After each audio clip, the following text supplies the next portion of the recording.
за това, че наистина ние сме вярващи, но искаме и нашите близки да дойдат на покаяние, да бъдат спасени.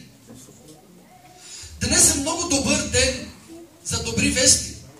Да отидем и да говорим на онези, които са се отдалечили от Бог, да дойдат, да се върнат при Него и да приемат този нов живот, за който Бог ни говори тази сутрин.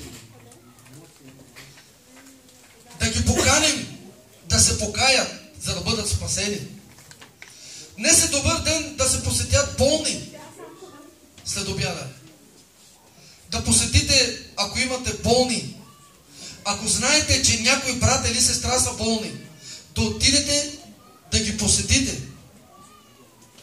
Днес е такава голяма възможност да направите това. Някой ще каже, ама защо? Хубаво е да имаме служение. Не. Ние след обяд ще обикаляме. Искате ли да направим това? И на следващото служение ще си поговорим кой къде е ходил, кой колко човека е посетил, дали наистина е посетил някого. Някой ще каже, бе брат, какво говориш? Нямам време. Трябва да намерим такова време.